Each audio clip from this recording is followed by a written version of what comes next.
নমস্কার বন্ধুরা, welcome to বাঙালিয়ানা। আজ আবার একটা নতুন ভিডিও নিয়ে চলে এলাম তোমাদের কাছে।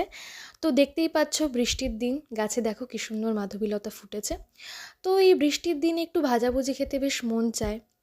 তাই জন্য বাবাকে বললাম যে কি খাওয়া যায় বলো তো। তখন দেখলাম ফ্রিজে আছে চিংড়ি মাছ।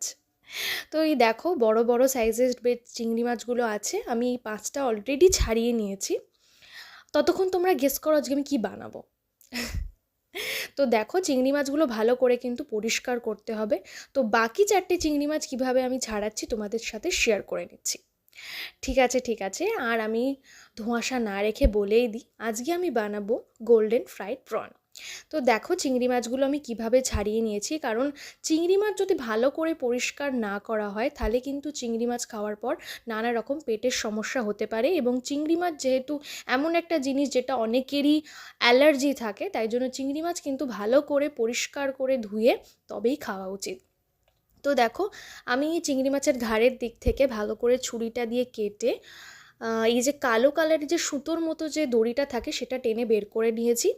এবং উল্টো দিকে পেটের দিকটা একটুখানি দাগ লাগিয়ে এটাকে একটুখানি হাত দিয়ে চেপে চেপে চিংড়ি মাছটাকে একদম সোজা করে নিচ্ছি। কারণ সবাই আমরা জানি চিংড়ি মাছ তেলেই দিলে চিংড়ি মাছটা অটোমেটিক্যালি বেঁকে যাওয়ার একটা টেন্ডেন্সি থাকে। তাই জন্য আমি চিংড়ি মাছটাকে একটু হাত দিয়ে লম্বা লম্বা লম্বা করে নিচ্ছি, যাতে কোনোভাবেই ওই তেলে দিলেও জিনিসটা পাকিয়ে না যায়। তাই জন্য ভালো করে ভেঙে হাত দিয়ে মুড়ে ওটাকে সোজা করে নিলাম। এই দেখো, এভাবেই আমি বাকি চিংড়ি মাছগুলো পরিষ্কার করে নিচ্ছি। তবে আমি এখানে আমি তখন পরিষ্কার করতে ভুলে গেছিলাম, একটা ভুল আমার হয়েছিল। সেটা হচ্ছে চিংড়ি মাছের মাথাগুলো আমি তখন বাদ দিতে ভুলে গেছিলাম। যদিও বা পরে আমি ম্যারিনেশন করার পরে তখন আমার খেয়াল পড়েছে এবং তখন আমি চিংড়ি মাছের মাথাটা বাদ দিয়ে দিয়েছিলাম। তো এই পরিষ্কারের পর্যায়ে কিন্তু তোমরা চিংড়ি মাছের মাথাগুলো বাদ দিয়ে নেবে। আমার মতো ভুল কিন্তু তোমরা করো না। তো দেখো, আমি একটা একটা করে চিংড়ি মাছ পরিষ্কার করে নিচ্ছি। ভালো করে পরিষ্কার করে আমি ধুয়ে নেব। ধুয়ে 2-3 বার অন্তত চিংড়ি মাছটা ধুয়ে নেওয়া উচিত এবং মাথাটা ফেলেই দেওয়া উচিত, মাথাটা না খাওয়াই উচিত। যেটা আমি বলছিলাম যে চিংড়ি মাছ থেকে অনেকেরই অ্যালার্জি থাকে, তো জিনিসটা ভালো করে পরিষ্কার করে ধুয়ে তবেই খাওয়া উচিত। তো এই দেখো, হয়ে গেছে আমার পরিষ্কার করা। এবার আমি একটা প্লেটে ভালো করে রাখছি, কারণ এবার করতে হবে ম্যারিনেশন। এই দেখো, এখনও দেখতে পাচ্ছ তোমরা মাথাগুলো আছে, যদিও বা আমি ম্যারিনেশনের পরেই মাথাগুলো ফেলে দিয়েছিলাম। তো এই দেখতে পাচ্ছ মোটামুটি এইরকম সাইজের চিংড়ি মাছটা হলেই তবেই গোল্ডেন ফ্রাইডটা প্রনটা ভালো হয়। এবার আমি একে একে দিয়ে দেবো হলুদ, এরপর দিয়ে দিচ্ছি পরিমাণ মতো নুন, এবং এরপরে দেবো এতে লেবুর রস। তোমরা চাইলে লেবুর রস বাড়িতে না থাকলে ভিনিগারও দিতে পারো এর বদলে। এবার একটু দিয়ে দেবো ডার্ক সোয়া সস। এটা দেওয়ার পরে আমি ভালো করে চিংড়ি মাছটাকে সমস্ত মশলার সাথে মাখিয়ে নেব। এখানে ম্যারিনেশনটা কিন্তু খুবই একটা ইম্পর্টেন্ট জিনিস। যতক্ষণ ভালো করে ম্যারিনেশন করে রাখবে ততক্ষণই ভালো। এরপর দিতে হবে আদা, রসুন আর গোলমরিচ। এই 3টে জিনিসই আমি ভালো করে পেস্ট করে নেব। আমার মনে হয় পেস্ট করার থেকে থেঁতে নেওয়াটা বেটার অপশন। আমি থেঁতেই দিই, তোমরা চাইলে পেস্ট করেও দিতে পারো।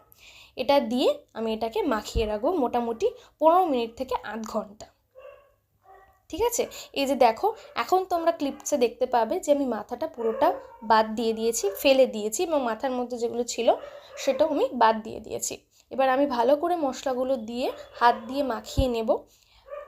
দিয়ে আমি এটাকে ফ্রিজে মোটামুটি 15 মিনিট থেকে আধ ঘন্টা রেখে দেবো। কারণ আমি আগেই বলেছি, যত ভালো ম্যারিনেশন করবে ততই ভালো হবে। সেই সময় আমি এখানে ব্যাটারটা তৈরি করে নেব। এখানে আমি দিয়েছি 2 চামচ ময়দা, হাফ চামচ চালের গুঁড়ো, তার সাথে 1 চামচ মতো ময়দা, এবং এর সাথে আমি দেব পরিমাণ মতো নুন, এবং দেব এর সাথে কাশ্মীরি লঙ্কা গুঁড়ো, ম্যাগি মশলা আর একটু গোলমরিচ গুঁড়ো দিয়ে ভালো করে এর সাথে জল দিয়ে আমাকে ব্যাটারটা তৈরি করে নিতে হবে। এই দেখো, আমি ব্যাটারটা বানিয়েছি। এরপর এতে দেব 1 চিমটে খাবার সোডা দিয়ে ভালো করে গুলে দেখো ব্যাটারের কনসিস্টেন্সিটা এরকম হবে। এর থেকে মোটাও হবে না, এর থেকে পাতলাও হবে না। তো এটা ভালো করে গুলিয়ে ফেটিয়ে রাখতে হবে। এবার আমি চলে এসেছি রান্নাঘরে, চিমনিটা অন করে দিয়েছি, গ্যাসে কড়া বসিয়ে দিয়েছি। এই দেখো চিংড়ি মাছ এবং ব্যাটার। এবার কড়াটা গরম হওয়ার জন্য রেখে দিয়েছি এবং একটু বেশি তেল দিতে হবে এবং তেলটা গরম করার জন্য রেখে দিয়েছি। এটা যেহেতু ডিপ ফ্রাইড হয় আমার একটু বেশি তেল লাগবেই, কম তেল দিয়ে করলে জিনিসটা একদমই ভালো হবে না। তো দেখো এবার আমি ভালো করে চিংড়ি মাছগুলো ব্যাটারে ডুবিয়ে নিচ্ছি। একদম ভালো করে ব্যাটারে ডুবিয়ে নিতে হবে যাতে কোনো অংশ বাদ না পড়ে। এবার এটাকে আমি দিয়ে দেবো কড়াতে। তোমরা আওয়াজটা শুনতেই পাচ্ছ। তো এইভাবেই আমি একে একে গরম তেলে চিংড়ি মাছগুলো দিয়ে দেবো। গরম তেল মানে প্রচণ্ড গরম নয়, গরম তেল মানে এরকম দিলেই পুড়ে যাবে এরকম গরম নয়। তেলটা গরম হওয়ার পর আমি একটা করে চিংড়ি মাছ দিয়ে দেবো। তো দেখো এক পিঠটা ভাজা হয়ে গেছে বলে আমি আর এক পিঠে দিয়ে দিয়েছি। এই দেখো দুটো ভাজা হয়ে গেছে, তো আমি আরও দুটো দিয়ে দিয়েছি। আমাকে দুটো দুটো করেই ভাজতে হবে, নাহলে গায়ে লেগে গেলে পুরোটাই নষ্ট হয়ে যাবে। এই দেখো এখানে চিংড়ি মাছটা আমার ভাজা হয়ে গেছে, দেখতেই পাচ্ছ কতটা ক্রিস্পি হয়েছে এবং দেখতেও কতটা টেম্পটিং হয়েছে। শুধুমাত্র দেখতে নয়, খেতেও হয়েছিল ভীষণই সুন্দর। এই দেখো তোমাদেরকে ভেঙে দেখালাম যে কতটা মুচমুচে হয়েছে জিনিসটা। তো এইভাবে তোমরাও বানিয়ে নিতে পারো। এবার আমি একটা চিংড়ি মাছ তোমাদেরকে ভেঙে দেখাবো যে চিংড়িটা ভিতর থেকেও কতটা সুসিদ্ধ হয়েছিল।